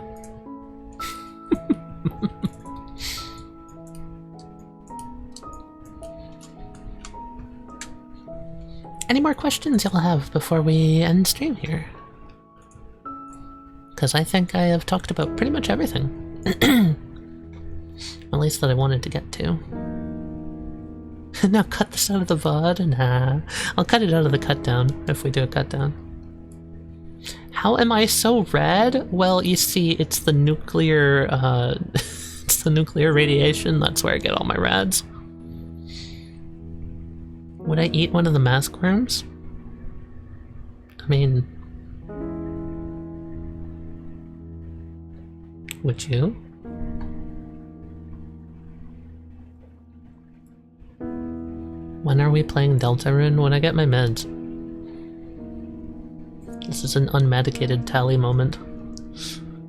I can only handle talking as myself. The voices will kill me. You want to play Undertale? Then play Undertale. Little baby gamer. I have to ruin it first? Why? Undertale comes first. You forget what map software I use? I use Roll20. Unironically. I don't use map software.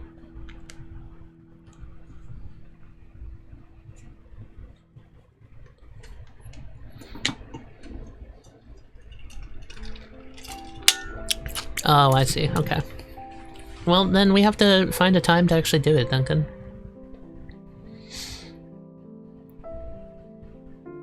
Okay.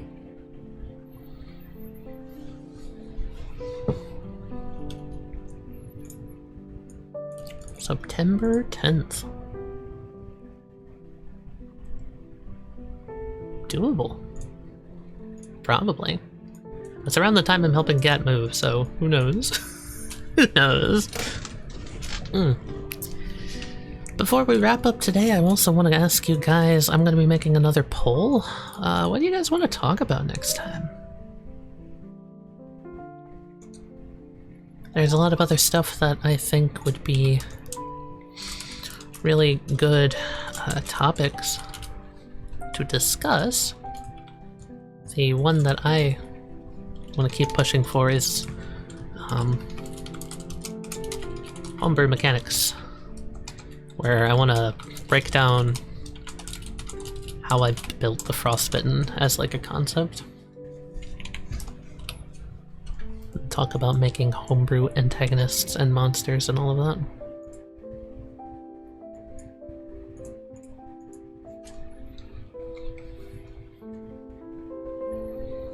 How I built those fucked up little guys, yeah. Another thing we could talk about is building characters. How to write a character with interesting flaws and traits and all of that.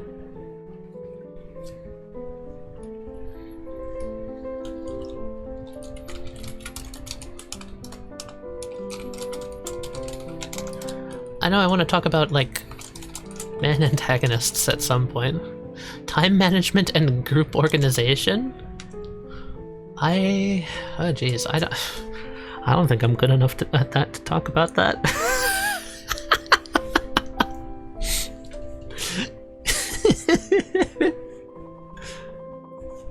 Is there one involving making NPC, or is that a part of the character ones? Yeah, that was part of the character ones. Thanks, Duncan, very cool.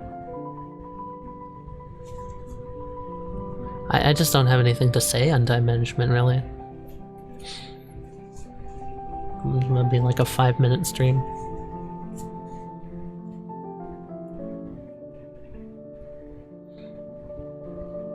I mean, it basically just boils down to don't play League of Legends all day. It's pretty much that simple. Manage your time by not wasting it, precisely. An idea about how to compact your ideas? Fair. Well, here, I'll put it down. / optimizing prep. Because I think that's something I could talk about. Play chess instead of playing League of Legends. Oh, don't become a grandmaster in chess. It's an even worse ego. You think League players are bad? Wait till he gets called a slur by Magnus Carlsen. It's fucking over. Not over prepping? Yeah, okay, that's that gives me a clear idea of what to talk about. Yeah, okay. I think I sort of talked about that in the overworld video, but I think we could definitely expand upon that concept. Because it is definitely important, right? Like, you're making a game to play it, not to make it, if that makes any sense. If you never play it, there's no point.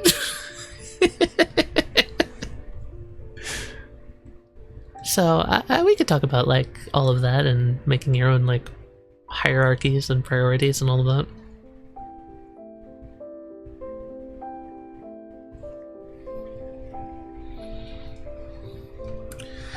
think the main antagonist one is also really fun because we can go into like environmental storytelling.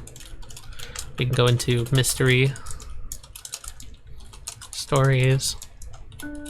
We could talk about twist villains or allied antagonists. We could talk about there's a lot of other stuff. No matter if it's just for your players or for an audience just basically producing a show. Yeah, definitely.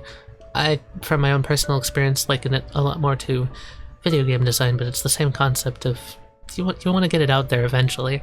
So unfortunately, you don't have infinite time, so there are some corners you're going to have to cut ultimately, and deciding what those corners are will help a lot. Like, for example, I could have hand-drawn all of this stuff for Morpha. It would have looked cooler, but just because I can do it doesn't mean I should. Because I only had a week to prep this session, so I didn't end up doing that. I wanted to hand-draw the battle map for this, but I had to concede and use the worms.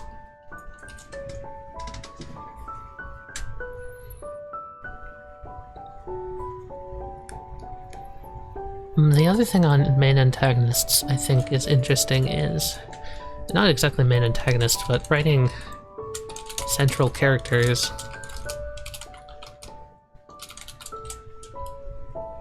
I guess this would just go into a story writing stream. And this one would be focused on a single character, where we would make a character together. Is my thought of this.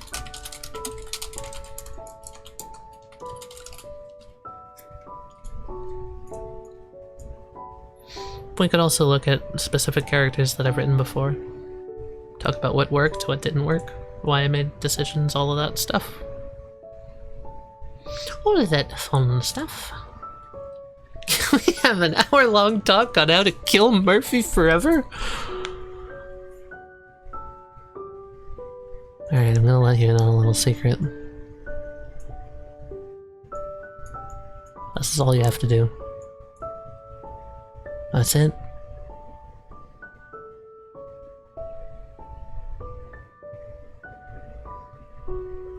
It's that easy.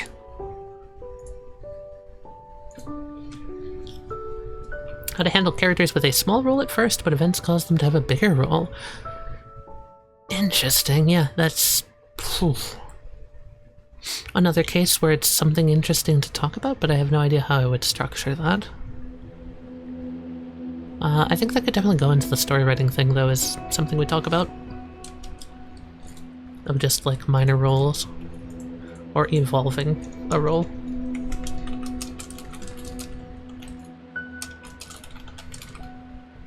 Alright, I'm gonna put up a poll. It'll be in on my Blueski, and it'll also be in the stream announcements chat. So you can vote on what you want to see. I think these 4 options are good. And I think we'll do one of these next time.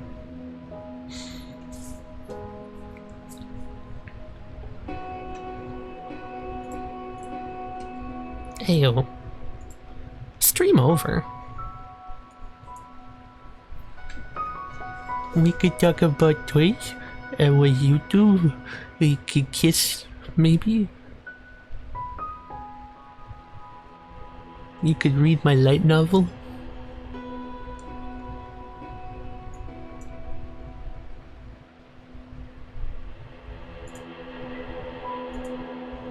I wrote a fanfic. It's about dogs. I call it warriors. You see, the dogs are actually people, and they have a secret society, and it's 100% original, I promise. No one else has ever done this before.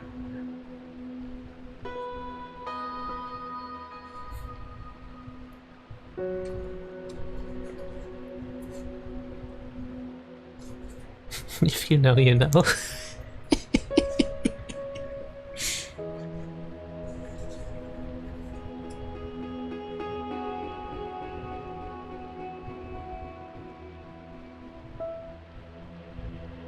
Can we play 100 line? That sounds like a game that, like, executioners would play to decide who they shoot next. What is that?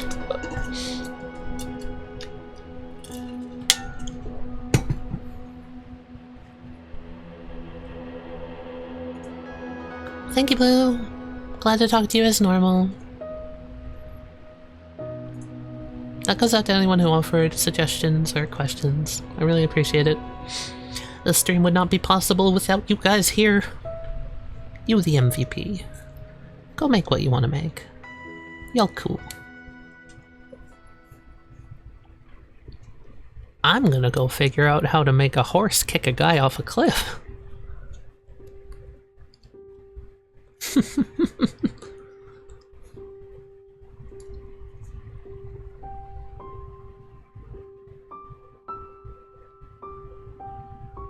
Wait, is 100 line actually something real? Am I not in the know?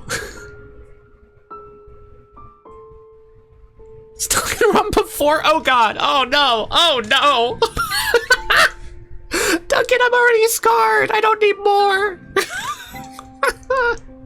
It's me by the same guy! Oh god!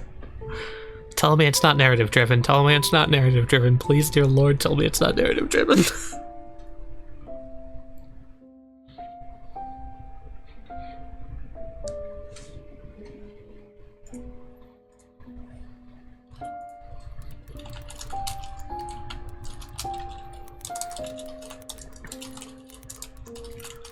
It's a visual novel. Oh, okay. Well, then. Yeah, sounds about right. Duncan, I just want you to know what you did to me upon mentioning Danganronpa, okay?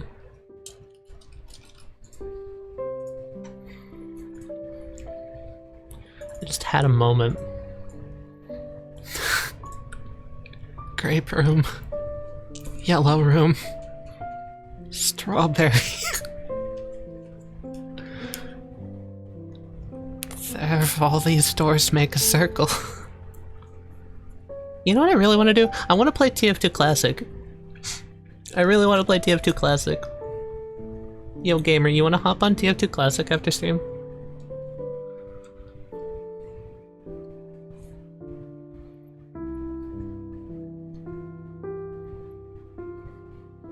They were stacked on top of each other, like poker chips.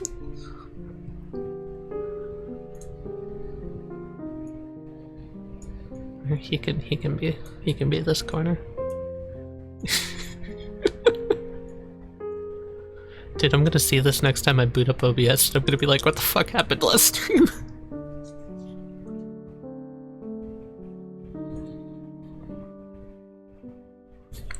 Smart scan is running. What if I don't want it to? You don't know. Okay. That's fine. That's cool. Maybe I'll go bully Jared. I think he's playing Limbs Company. Wanna play Haste? I'd be down.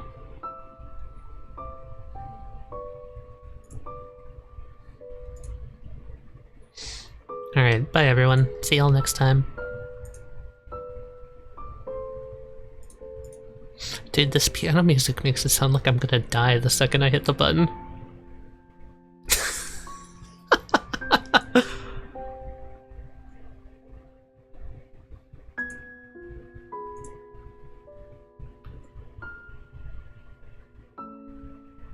I am? Oh!